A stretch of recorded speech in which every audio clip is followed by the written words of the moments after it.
오늘 말씀은 마태복음 15장 1절에서 20절까지 말씀입니다.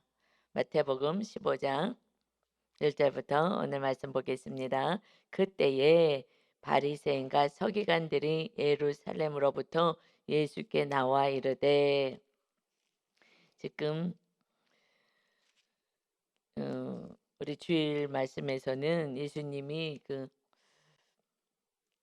풍랑 있는 곳에 제자들을 구원하러 바다 위로 걸어오시는 장면이 있고 나서 게네사렛 땅에 그 배를 타고 도착하셔서 거기서 많은 이제 병자들을 치유하시는 그 사건이 있었어요. 그래서 14장에 36절 마지막 절 한번 보면, 다만 예수의 옷자락에라도 손을 대게 하시기를 간구하니 손을 대는 자마다 다 나음을 얻었느니라 하고 말씀하고 있어요. 이것이 이제 오늘 말씀하고 좀 이어집니다. 그때에, 그러니까 그렇게 병자를 치료하셨다. 그런데 여기서 모든 병자를 다 데리고 왔다 하고 말씀하고, 어, 치유를 하신 것을 어떻게 표현하시냐면, 예수님의 옷자락에라도 손을 대기를 간구해서 손을 대는 자마다 치료를 받았다. 뭐 혈루병이나 뭐 또 그 이렇게 부정한 그 병이 부정한 병이다 하는 나병 환자, 나병 환자, 이런 병들 자들이 이게 손을 대면 계속 격리시키거든요. 손을 대면 그러면은 그 사람도 부정하게 된다라고 해서 그들을 격리시켰어요. 그러니까 이 이스라엘 백성들은 하나님의 자녀로서 거룩하게 살려고, 그래서 레위기법이 거룩이잖아요. 내가 거룩하니 너희도 거룩해라. 그래서 이 레위기 말씀을 주시고 정말 거룩하게 정결하게 하나님의 자녀답게 살기 위해서 이렇게 병든 자도 부정한 자들은 멀리하고, 그래서 격리시키고 하면서 거룩을 향해서 살아간다고 생각을 한 거예요. 그런데 지금 예수님은 그 부정한 자들이 와서 다 옷에 손을 대요. 그러면 그 만진 자도 부정한 자가 되거든요. 근데 예수님은 모든 부정과 모든 악을 다 용서하시고 죄 주시러 오신 거죠. 그러니까 이것을 예수님이 병을 치료했다라고 끝내지 않고 이렇게 옷자락에도 손을 대게 했다라는 것은, 이런 의미가 사실은 이제 마태복음을 기록한 이 마태는 계속 이어서, 그래서 그때에라고 이제 15절에 표현하면서 이어가는 거예요. 그러니까 예수님께 손을 대면 예수님이 부정하게 되지 않고, 예수님은 부정한 자를 거룩하게 하시기 위해서 죄인을 구원하시고 모든 질병과 모든 문제를 해결해 주시기 위해서 오신, 이거는 뭐 일차적인 거죠.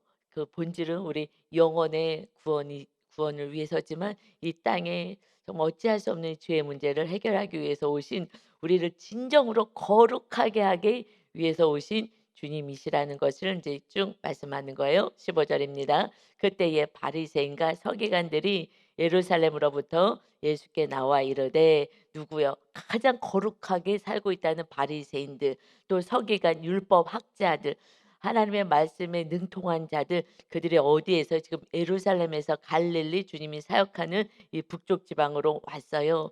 뭘 가리키는 거야? 하면서 지금 이제 파견된 거예요. 본부에서 파견이 되어서 가서 좀 봐라. 지금 뭐 병자도 고치고 뭐 지금 말씀을 가르친다는데 무슨 소리를 하는지 제대로 봐라 하고, 사실 이제 올무에 걸리게 뭔가를 잡으려고 하는 거죠, 틀린 것들을. 그래서 나와서 이릅니다. 뭐라고 하냐면 2 절에, 당신의 제자들이 어찌하여 장로들의 전통을 범하나이까? 떡 먹을 때 손을 씻지 아니하나이다. 무엇을 가지고 지금 시비를 거느냐? 당신의 제자, 예수의 제자들은 장로들의 전통을 범합니다.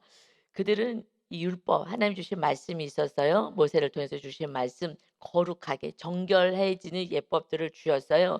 그랬는데 이 지금 장로들의 전통을 또 만들었어요.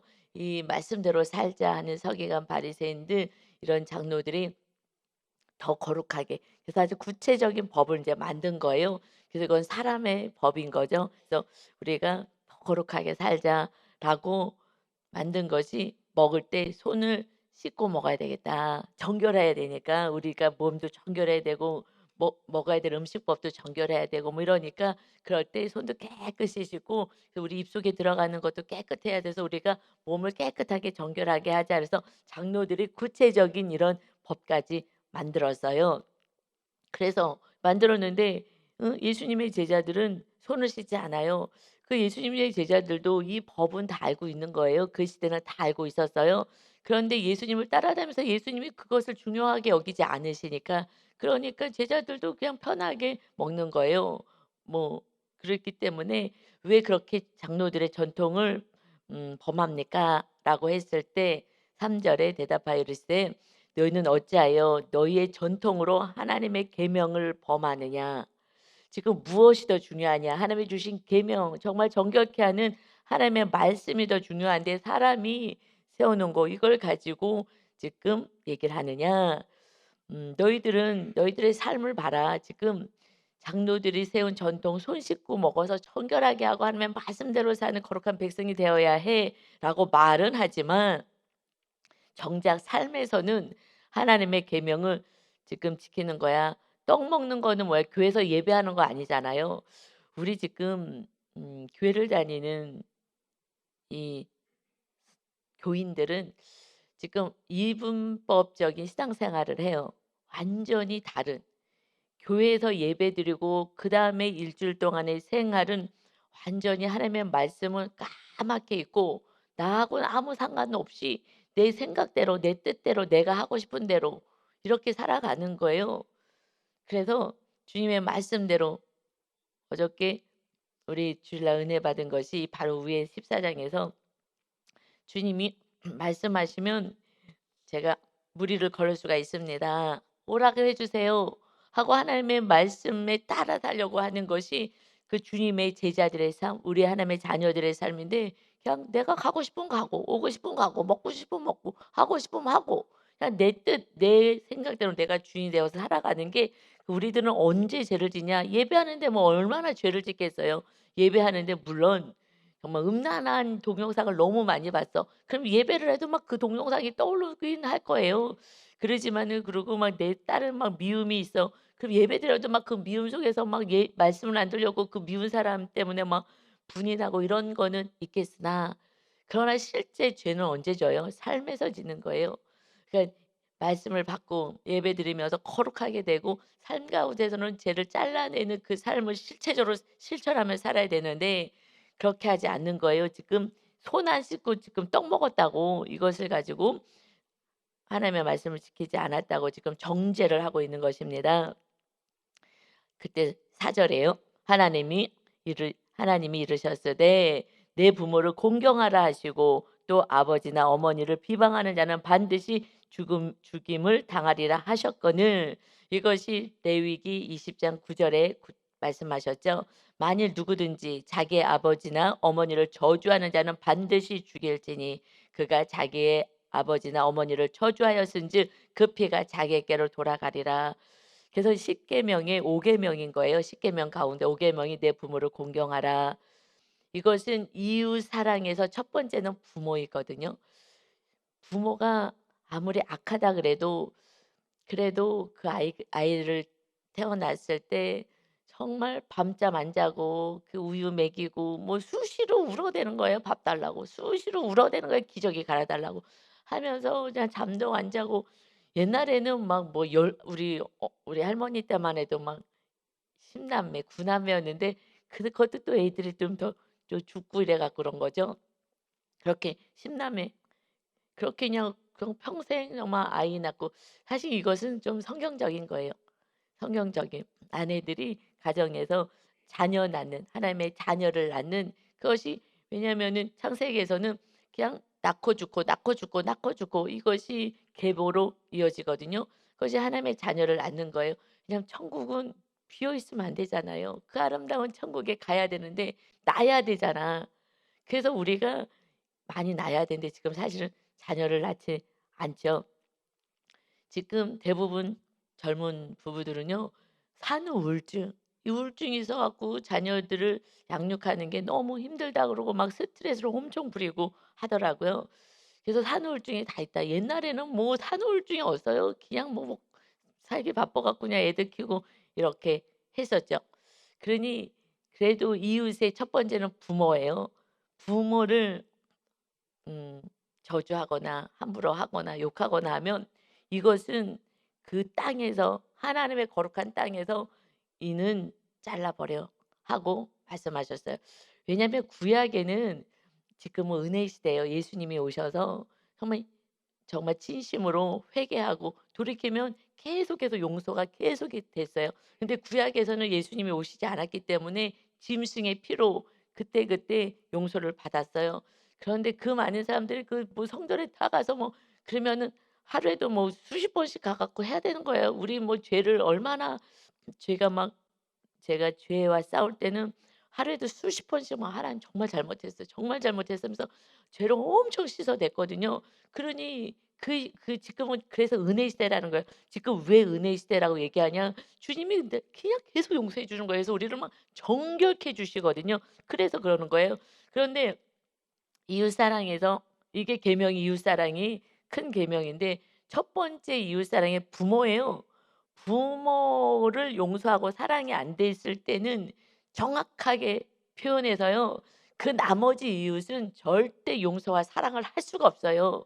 나를 이 세상에 태어나게 하시고 나를 그래도 공부시키고 이만큼 잘하게 하고 뭐 좋은 대학을 보냈니 뭐 학원을 보냈니 용돈을 많이 줬니 이거를 떠나서 일단 이 땅에 태어나서 영원한 천국에 갈 수 있는 정말 그 은혜를 주신 거 아니에요? 정말 영생할 수 있는 이것은 너무나 축복인 거죠. 그냥 이 땅에 태어나게만 하셔서 예수님만 믿게 해준 거. 물론 부모님이 우리 집처럼 제가 3 대가 되고 우리 자녀가 4 대가 되는 믿음의 가문이 가장 복 받은 가문이에요. 가장 축복받은 가문이지만 그러나 그렇지 않고 부모가 너무 또 악해 가지고 정말 뭐 해준 게 너무 없어 고와 같이 살고. 그래서 너무 힘들어서 하나님을 믿었다. 이것도 또 복 받은 거예요. 이 부모 정말 이런 부모 만나 가지고 그래도 우리 아이들 돌보는 우리가 단체를 운영할 때 그곳의 아이들은 정말 복 받은 애들이었어요. 날마다 예배했어요. 그런데 지금 아직에도 살만하니까 그렇지 정말 인생에서 힘들 때는요. 그러면은 교회 나올 거예요. 그들이 배운 게 뭐가 있겠어요. 그동안 그때에 정말 너희들이 하나님이 진짜 아버지야. 그런데 지금 돈 벌고 먹고 살 만하니까 그러니까 지금 주님께 안 나오죠. 여러분 먹고 살 만하니까 지금 교회 잘 안 나오는 거예요. 정말 어려움이 있을 때 이 아이들은 다 주님 앞에 나올 거예요. 왜요? 제가 얼마나 기도했게요. 제가 생명을 다해서 아이들을 돌봤거든요. 그러나 지금은 얘기해도 다 월급 받고 돈 벌고 그냥 잘 살 수 있게끔 막 다 대학 보내고 막 이렇게 했잖아요. 그러니까 그냥 그러고 사는 거예요. 이제 내 힘으로 산다고. 그러나 하나님이 부르실 때에 정말 고난의 사건들이 오든지 그럴 때는 다시 요번에도 하나 애가 어려움을 당했어요. 싹 변했더라고요.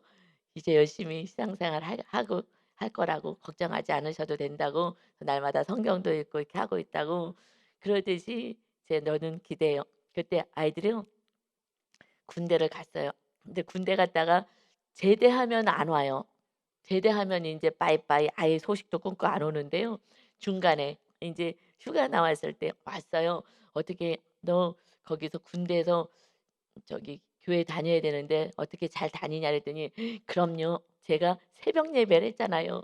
목사님 제가 생명을 다해서 새벽 예배를 아이들을 시켰어요. 지금 우리 청년이 왔지만 이건 너무 귀한 거예요. 목사님이 그 새벽 예배를 그렇게 시키셨잖아요.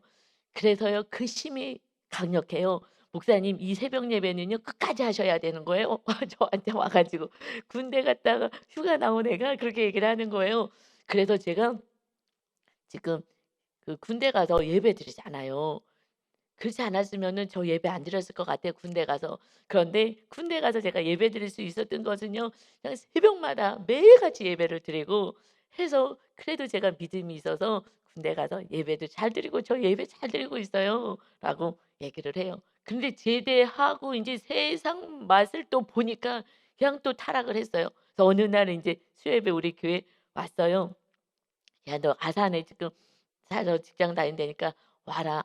"네 알겠어요." 그런데 돈 맛만 보면 주님을 떠나요. 그래서 하나님은 돈이냐 하나님이냐 둘 중에 하나를 선택해라라고 말씀하셔요. 너희들의 신이 돈이 되고 아니면 하나님이 돈이 아 하나님이냐 너희 주인이 정확히 나눠질 것이다. 나는 하나님도 믿고 돈도 가지고 이거는 없어. 분명히 너희는 하나가 위야. 그래서 돈이 위면 이제 자녀들도 다 돈, 돈, 돈 하고 쫓아가는 거고요. 하나님이 위야. 하나님이 그 가정에 부모님이 하나님을 돈보다 사랑해. 그러면 자녀들도 '이게 더 중요하구나.' 그러고 하나님을 따르는 거예요.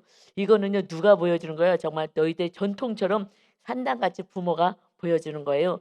지금 여기서도 무엇을 이 이스라엘 백성들이 따랐어요? 장로의 유전을 아주 지극히 따른다고 한 거예요. 그러듯이 부모가 이것을 다 보여줘요. 그래서 부모가 정말 참 중요한 것 같아요. 그래서 "너 부모를 공경하라." 이것 또한 참 중요하죠. 그러나 저는 부모님들이 정말 깨어 있어야 자녀는 살리는 것 같아요. 그래서 알려주는 거예요. 하나님을 섬겨야 돼 아니면 돈을 섬겨야 돼를 누가 부모가 가르치는 거예요. 그러나 이렇게 됐든 저렇게 됐든 우리가 부모님은 우리를 태어나게 하신 이 세상의 가장 큰 이유 중에 첫 번째인 거예요. 정확한 거예요. 이것은 제가 부모님을 먼저 용서하면서부터 모든 이웃은 흘러가는 거예요. 아직까지 부모를 사랑하지 않는다면 온전히 사랑하지 못한다면 이웃은 아직 멀었어요. 이웃 사랑하기는 아직 먼 거예요. 배우자도 먼 거예요. 내 무의식 가운데 부모를 사랑하지 못하는 고기 그 정도밖에 이웃은 사랑할 수가 없어요. 누구를 제일 나에게 은혜를 줬어요. 그것은 부모이거든요. 내가 원하든 원하지 않든 다른 이웃집에 비해서는 우리 부모는 뭐 해준 게 없어. 그렇다 하더라도 다른 이웃보다는 그래도 나에게 제일 많이 해 주신 분은 부모님인 거예요. 그래서 이거는 질서예요. 부모를 온전히 사랑 사랑하는 데까지 못 간다면 감사가 없다면 이웃은 그만큼밖에 사랑이 흘러가지 못한다는 것을 기억하시고 다시 본질 부모를 정말 감사하고 용서하며 사랑하는 그것에부터 다시 또 기도로 시작하셔야 합니다. 아멘. 그렇지 않으면 정말 부모에게 함부로 하고 욕하고 하면 "죽여. 이거는 가장 악한 자이다."라고 말씀하지 않았느냐? 그런데 너희는 이르되 누구든지 아버지에게나 어머니에게 말하기를 내가 드려 유익하게 할 것이 하나님께 드림이 되었다고 하기만 하면 그 부모를 공경할 것이 없다 하여 너희의 전통으로 하나님의 말씀을 폐하는도다. 이게 무슨 말씀이냐면요. 부모를 공경하고 용돈도 드리고 해야 되는데 무슨 예를 들어서 밭이 있어요. 그래서 이 밭에서 뭐 이 수확 나온 것을 부모님도 공경하고 이렇게 드려야 되는데 이 밭을 "나 고르반 하나님께 드렸어." 이거 하나님께 드린 거예요. 그러면 거기서 나오는 수확물 이거 안 드려도 돼. 하나님이 더 부모님보다 높으니까 그래서 이것을 사람들이 만든 거예요. "나 이거 하나님께 드린 거야."라고 "고르반했습니다." 하면 부모님께 안 드려도 된다. 하나님이 더 높으시니까. 그렇게 해서 "부모에게 공경할 것이 없다 하여서 너희의 전통으로 하나님의 말씀을 폐한다." 그러고 드리지도 않아. 말로만 한 거예요. "나 드렸어." 그러고선 거기서 실천하지 않은 거에 대한 벌이 없는 거예요. 그 고르반만 하면 된다. 결국 뭐 하는 거예요? 눈 가리고 아웅하는 거예요. 나를 위한 그러한 이 규칙들을 만들어 놓고 교훈을 만들어 놓고 결국은 부모님 다 돌아가셨어요. 그러면은 안 드려도 상관없어. 그리고 그것이 다 다시 내 것이 되는 거예요. 이런 아주 정말 못돼 먹은 이런 것들을 만들면서 "고르반 했어." 하고 섬기도 않고 "부모님 돌아가시면 이거 다 내 거야 인제." 드리지도 않고 드리지 않았을 때에 "어떤 벌이 있다."라고 하지 않아요. 그래서 하나님이 십계명을 주면서 정확히 벌에 대해서 말씀하셔요. "너희들 하나님의 말씀대로 살면 너희 자자손손이 천대의 은혜를 누려 하나님이 돌봐주시고 영원한 나라에 들어갈 거야. 거기서 영원토록 하나님이 돌보시는 가문이 될 거야. 그러나 너희가 하나님의 말씀대로 살지 않아 우상 믿고" 그 하나님의 그 저주의 말씀은요. 우상 숭배하는 거에서 나오거든요. 그때는 3-4 대의 너희 가문은 다 멸절인 거야. 부모로부터 자녀 때에 다 멸절인 거야. 3-4 대는요. 그때는 대가족이었잖아요. 다 우리 때도 다 대가족에서 살았잖아요. 그러니까 그 한 가족이 그냥 다 할아버지부터 이 손주까지 다 있는 거예요. 그러니까 그 가정은 멸망이라는 거예요. 우상을 섬긴다면 물질을 섬기고 다른 거는 지금 이것도 다 돈 문제 아니겠어요? 부모에게 용돈 드리는 것도 아까워서 벌벌 떠는 거예요 사실은. 부모에게 뭘 드리는 것도 아까운 거예요. 이거는 정말 속상한 거예요. 이거 사실 이게요. 저는 저는 이제 물질을 내려놨잖아요. 그래서 저는 물질이 흘러가는 게 하나님의 뜻이라는 걸 알아요. 엊그저께 어머님이 밤중에 막 이렇게 노트에다 또 뭘 열심히 쓰셔요 어머님이. 그래 가지고 뭐 열심히 쓰셔 가지고 성경 쓰는 줄 알고 너무 기뻐 가지고 가서 이렇게 구경을 했어요. 했더니 그게 아니라 내가 지금 어떤 자녀에게 편지를 쓰는 거래요. 그런데 저한테 얘기를 하는 거예요. 과거에 이런 저런 일이 있어. 그래서 얘는 나한테 용돈을 더 많이 줘야 돼. 그런데 용돈을 주다가 끊었어. 그래서 얼마밖에 안 줘. 그런데 너무 마음이 괴로워. 그때가 한 12시 정도 됐어요. 그 마음이 너무 괴롭다는 거예요. 그래 가지고 내가 지금 편지를 쓴 데서 이 편지를 뭐 카톡도 아니고 "이거 언제 줘요?" 내가 만나면 주려고.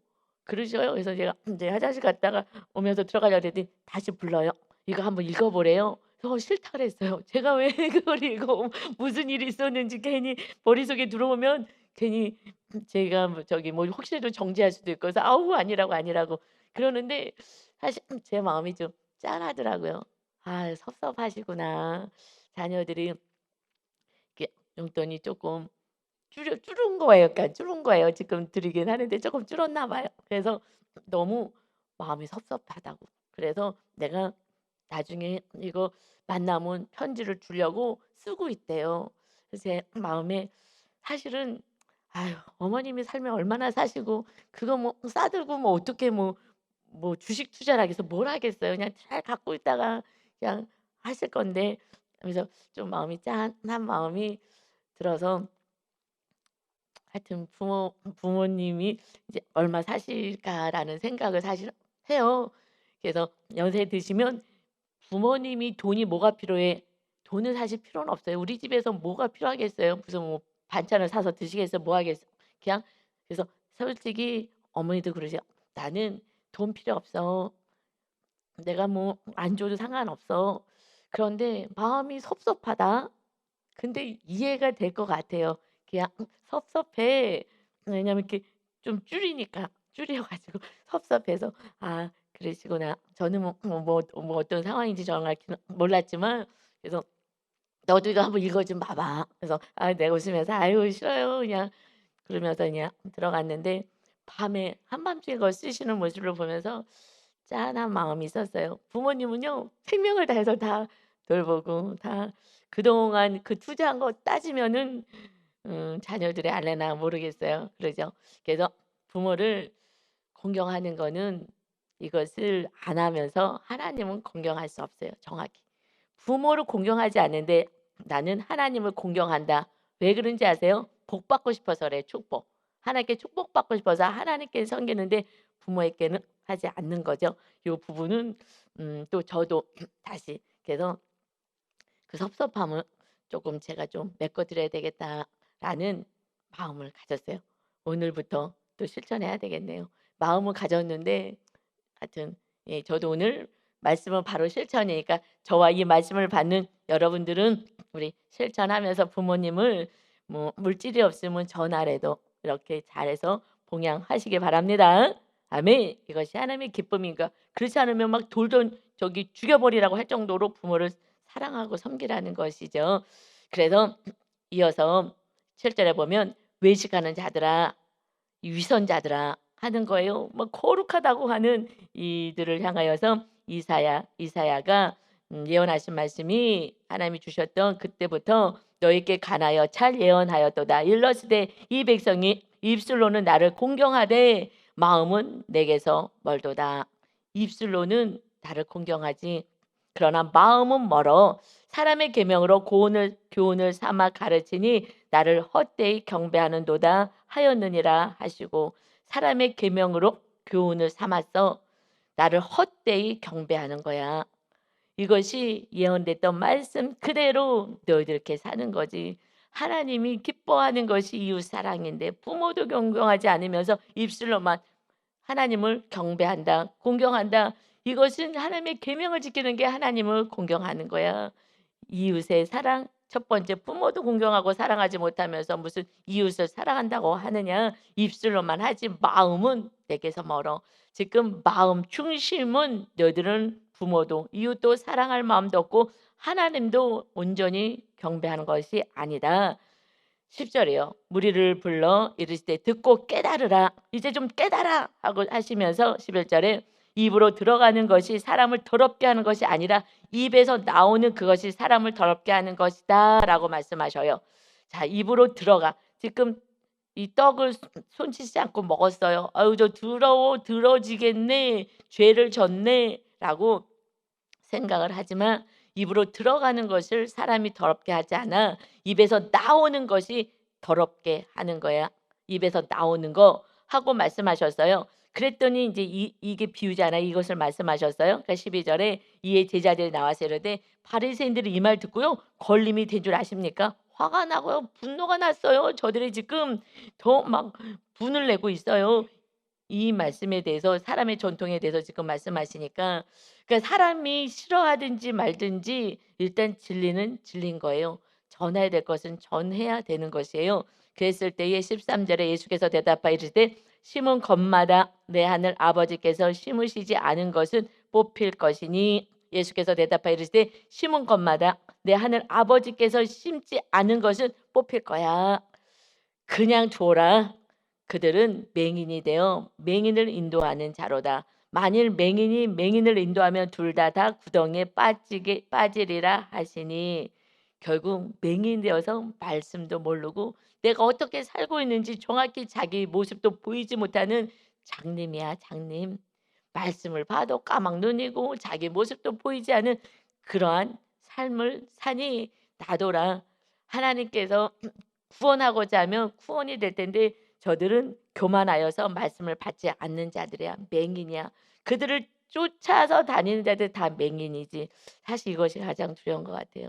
이 말씀이 그냥 읽어도 깨달아지지 않는다면 그리고 이 말씀에 두려움이 없다면 그러면 그냥 맹인으로 살고 그냥 맹인이 맹인을 끌고 가요. 맹인이 눈이 안 보이는데 눈이 안 보이는 사람은 어디로 끌고 가겠어요?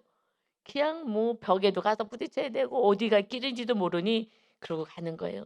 그래서 지도자들이 목사님들이 리더들이 맹인이 된다는 것은 그 밑에 있는 영혼들은 다 잘못된 길로 인도하는 거예요. 그래서 이게 가장 두렵죠. 그래서 선생된 자의 책임을 묻겠다 하고 말씀해요. 누가 제일 벌 많이 받아요? 목사님들이 벌 많이 받을 거예요. 맹인이 됐다. 자기의 탐심과 욕심이 들어가면 그때부터는 영이 딱 닫혀져요. 사실 딱 닫혀져서 보여지지 않습니다. 말씀은 전혀 보이지 않아요. 제가 말씀 읽을 때요. 다 하나님의 마음이 보여 안 보여요. 절대 안 보여요. 그래서 토요일 날은요. 얼마나 막 회개를 하고 막 몸부림치면서 하나님의 음성을 들으려고 애를 쓰는지 몰라요. 말씀은요. 금요일까지 다 준비해 놔요. 그래서 토요일 날은 하루 종일 막 정결케 하는 거예요. 막 회개하고 깨끗하게 해서 하나님의 마음을 받아야 말씀을 전할 수 있기 때문에 정확히 내가 눈으로 보이는 이 육의 눈으로 보이는 글씨 말고 그래서 막 기도했어요. 근데 어저께 주일 말씀도요. 정말 그냥 일반적인 말씀이잖아요. 그냥 이 풍랑이 일어서 고난 당했다. 그래요. 그냥 일반적인 말씀이에요. 그래서 그렇게 설교하려고 그랬어요. 그런데 하나님 마음을 깊은 마음을 알려주세요. 이것을 무슨 의도로 기록했는지 알려주세요. 그냥 몸부림치면서 막 거룩을 위해서 정말 기도하고 애를 썼을 때 음성이 사실 들렸어요. 이거 아니 내가 지금 풍랑이 일어서 풍랑을 잠잠케 할 분은 난데 나를 구하지 않고 배를 붙잡아 배를 지켜. 이거는 제머리에서 나온 게 아니에요.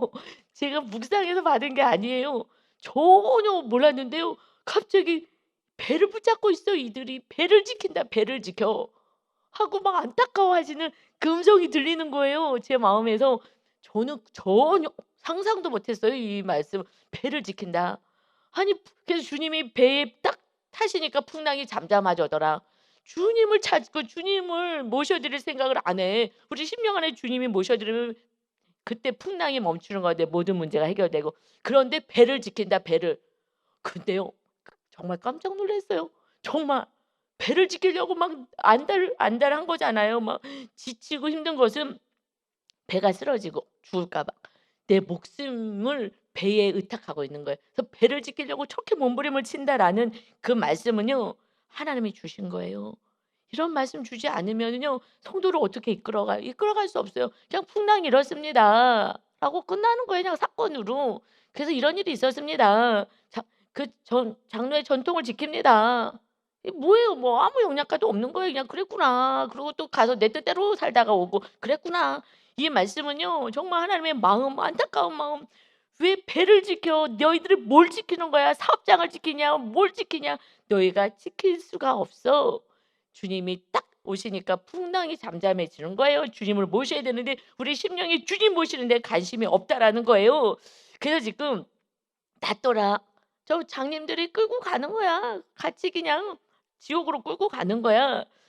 그랬을 때에 15 절에 베드로가 대답하여 이르되 "이 비유를 우리에게 설명하여 주소서." 지금 이게 무슨 말인지 잘 모르는 거예요. 무슨 말이요? 11 절의 말씀이 "입에 들어가는 것이 사람이 더럽히는 것을 입에서 나오는 것이 사람을 더럽게 한다."라는 이 비유가 이게 뭔 말이지?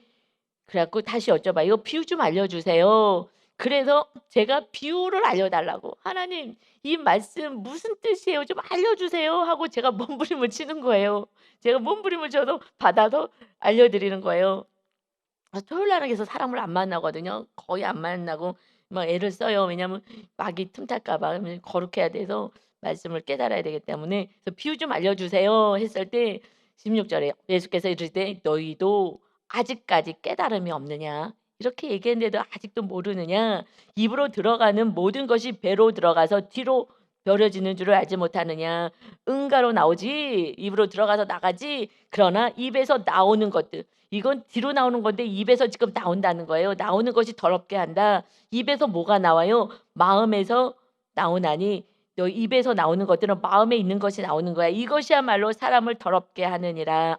이것이야말로 사람을 더럽혀. 마음이 지금 중요하다라는 거예요. 마음에서 나오는 것은 악한 생각, 살인, 간음, 음란, 도둑질, 거짓, 증언, 비방 이런 것들이 사람을 더럽게 하는 것이요 씹지 않는 손으로 먹는 것은 사람을 더럽게 하지 못하느니라.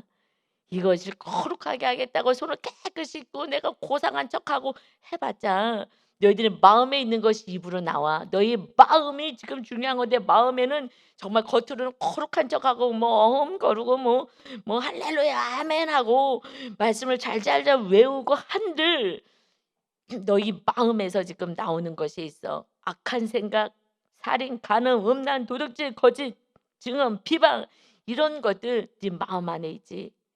이것이 씻김을 받아야 주의 성령님이 임하시는데 성령님이 임할 수가 없는 거야. 이것으로 가득 있으니 공간이 없는 거야. 들어오실 공간이.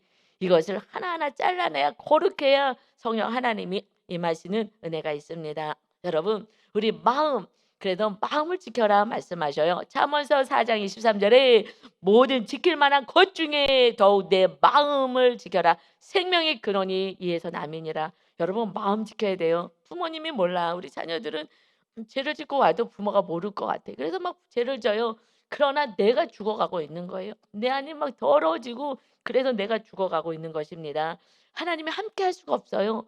그래서 빨리 회개하라는 거예요. 그래서 주님의 보혈로 우리를 용서하시겠다고 어떤 죄도 다 용서하겠다고 빨리 회개하고 그리고 돌이켜 입으로만 회개하지 말고 삶을 돌이켜라. 그래서 돌이켜서 성령님이 임하시는 삶을 살 때에 그때에 온전한 영안이 열리기 시작하는 거예요. 그전에는요 장님이에요. 저도 아무리 교회를 열심히 다니고 봉사를 많이 하고 뭐 헌금을 많이 해도 아무 소용없어요. 말씀은 절대 보이지 않았어요. 정말 말씀이 하나도 안 보였어요. 그냥 글씨였어요. 그러나 어느 날부터 보이기 시작한 것은 성령님이 거하시는 만큼 말씀이 보여지기 시작하는 거예요. 그래서 진리의 성령이 오시면 주님이 말씀하신 모든 것을 기억나게 할 것이고 이 말씀을 지킬 수 있는 힘을 성령님이 주시는 줄 믿습니다. 아멘. 그래서 성령님이 충만히 거하시지 않으면 말씀도 모르고 말씀을 뭐 지킬 수도 없고요. 그래서 말씀을 깨닫는 자 비유로 날마다 성령님이 해석을 해 주셔야 되는 거예요. 제자들도 "이게 무슨 말씀이에요? 모르겠는데요." "이 아직도 모르냐?" 하시면서 왜요? 그렇게 안 살아서. 제자들도 아직 그렇게 안 살았기 때문에 모르는 거예요. 그렇게 살기 시작하면서 우리는 하나님의 마음으로 다가갈 수가 있습니다. 그래서 우리가 허망한 거 이거 뭘 지키겠다고 뭐 정말 배를 지키겠다고 하는 우둔한 장님과 같은 삶 살지 마시고 주님이 그냥 배에 올라오니까 풍랑이 잠잠해지다. 주님이 우리들의 생명이신데 주님을 모셔야 그다음부터 하나님이 다스리는 통치하는 나라가 우리들의 삶이 됩니다. 그때부터 모든 문제는 해결되기 시작하는 거예요. 여러분 오직 우리 마음에 뭐가 있는지 날마다 묵상하시고 내 말을 기울이세요. 내 말에 답이 있는 거예요. 어머님이 편지가 그 마음을 걷다 적으셨잖아요. 그런데 저는 그것이 '나는 돈이 필요한 건 아니야. 그런데 왜 이렇게 섭섭하니?' 그 마음이 저는 이렇게 좀 공감이 됐어요. 무슨 말인지 알 것 같아요. 이것이 주님이 부모를 공경하라는 그 마음을 저한테 주신 거죠. 그래서 아유 지금 뭐 돈이 뭐가 필요해. 자녀들이 우리 어떻게 보면 지금 필요하죠. 그런데 그 마음을 알겠어요. 그 하나님 우리 마음을 보시는 거예요. 마음 중심을 보시는 거예요. 그래서 우리가 이웃을 섬기고 사랑할 때 하나님이 다 더해 주시겠다고 약속하셨으니 여러분 너무 부모님께 인색하지 마시고 부모님께 감사하면서 오늘은 정말 부모님을 좀 더 전화 한 통이라도 해 드리면서 부모님을 잘 섬길 수 있는 그래서 하나님 말씀에 순종하는 저와 여러분 다 되시기를 예수님의 이름으로 축원합니다. 아멘. 아버지 하나님 감사합니다. 우리는 입술로 주여 주여 하지만 하나님 이 말씀을 온전히 실천하고 사는 것은 어렵습니다. 오늘 이렇게 부모님께 잘 섬기고 코르반 하고서는 하나님께 드렸어 하고 하나님께도 드리지 않고 부모님께 드리지 않고자 이렇게 사람이 전통을 만들어서 타당화하면서 정당화하면서 마음껏 자기 뱃속을 채우는 모습을 책망하십니다. 아버지 우리가 믿습니다 하지만 무엇을 믿는지 하나님의 말씀대로 살아가는 것이 하나님이 하나님을 경배하는 것이다 말씀하십니다. 오늘 십계명처럼 하나님을 사랑하고 이웃을 사랑하는 말씀 안에 과여서 먼저 이웃의 첫 번째 이웃이 부모님을 공경할 수 있는 복된 날 되게 하셔서 부모님 마음을 기쁘게 하는 것이 내 마음을 기쁘게 하는 것이고 이웃의 고통을 돌보는 것이 하나님의 마음을 기쁘게 하는 것이다 말씀하신 것처럼 우리가 이웃을 섬김으로 하나님을 사랑하는 자 하나님을 기쁘게 해주는 복된 날 되게 하여 주옵소서. 우리에게 생명 주신 주님과 오늘도 동행할 수 있는 주님만이 주인 되는 멋진 하루가 될 수 있도록 축복하여 주옵소서. 감사드리며 예수 그리스도의 이름으로 기도하옵나이다. 아멘.